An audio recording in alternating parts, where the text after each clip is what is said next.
हरे कृष्ण, आप सभी का स्वागत है फिलोसॉफिकल सीरीज में। मैं हूं श्री चैतन्य चंद्र दास। तो हमारे जो 5 इंद्रिय है, 5, तो ये 5 इंद्रिय के लिए एक शास्त्र में उदाहरण दिए 5 प्राणियों के, कि कैसे हर एक जो प्राणी है उसका एक इंद्रिय बहुत स्ट्रांग होता है, उसके वजह से उसका मृत्यु हो जाता है, उसका प्राण चला जाता है।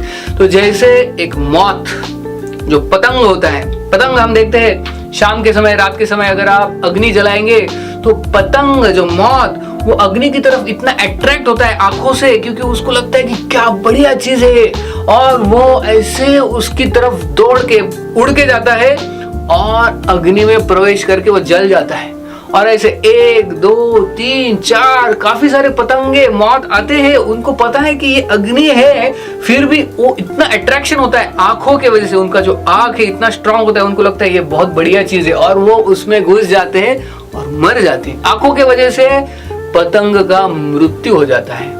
फिर जो नाक, एक जो भ्रमर होता है, भ्रमर जो काले कलर का, जो बम्बल भी बोलते हैं उसको भ्रमर, तो ये जो होता है उसको ये कमल का जो सुगंध होता है उससे इतना आकर्षण होता है, तो वो कमल की तरफ जाता है, कहाँ है कमल, कहाँ है कमल, कहाँ है कमल, और फिर वो कमल देखता है, बढ़िया कमल, तो वो दिन के समय, शाम के समय कमल के पास जाता है और अंदर बैठ जाता है कमल के अंदर, क्योंकि वो इतना मुग्ध हो जाता है वो कमल के सुगंध से।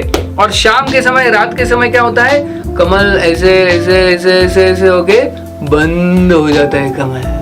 अभी जो भ्रमर होता है, बम्बल भी होता है, वो काले कलर का, आपने देखा है मराठी में उसको भूंगा कहते हैं। तो ये इतना शक्तिशाली होता है, ये किसी उड़ या लकड़ी को भी भेद सकता है, उसमें इतना पावर रहता है, लकड़ी को छेद बना सकता है। लेकिन ये कमल के जो सॉफ्ट पेटल्स है उसको भेद नहीं कर सकता है, लेकिन नहीं करता, क्योंकि वो इतना मुग्ध हो जाता है उसमें कि ये सुगंध कितना बढ़िया है, बढ़िया। अंदर जब कमल बंद हो जाता है, रात में वैसे ही रहता है, और जब सुबह कमल खुलता है तो वो मरा हुआ पाया होता है, मर जाता है अंदर, लेकिन उसके बाहर नहीं आता, क्योंकि नाक के कारण उसका मृत्यु हो जाता है। कान के द्वारा जो हिरण होता है, हिरण को शिकारी कैसे पकड़ता है, शिकारी जाता है जंगल में और सुंदर सी बांसुरी बजाता है, इतना मधुर आवाज आता है, जो हिरण होते हैं तुरंत नजदीक आ जाते हैं, वो शिकारी के पास, बहुत पास आ जाते हैं, और शिकारी बांसुरी बजाता है, और जब हिरण इतने सारे उसके पास में आ जाते हैं तो तुरंत वो अपना बाण निकालता है और उनकी हत्या करता है हिरण की। तो हिरण की मृत्यु होती है कान के कारण। और फिर जीवा, जो मछली होती है, मछली को मछुआरा कैसे पकड़ता है, तो वो क्या करता है, ऐसा एक हुक लेता है, एक लकड़ी को बांधता है और पानी में डाल देता है, और हुक के आगे क्या लगाया होता है, हुक के आगे लगाया होता है एक छोटा मांस का टुकड़ा। तो जो मछली देखती है, अरे वाह, एक मांस, मीट दिख रहा है। अभी मछली के लिए इतना सारा कुछ है खाने के लिए आजू बाजू में, लेकिन उसको लगता है ये बहुत अच्छा है, और वो मछली जाती है और उसको पकड़ती है, वो खाने को लगती है, तो तुरंत मछुआरा उसको ऊपर खींच लेता है, वो उसमें अटक जाती है और वो पानी के बाहर आ जाती है। तो मछली का मृत्यु होता है उसके जिह्वा के कारण।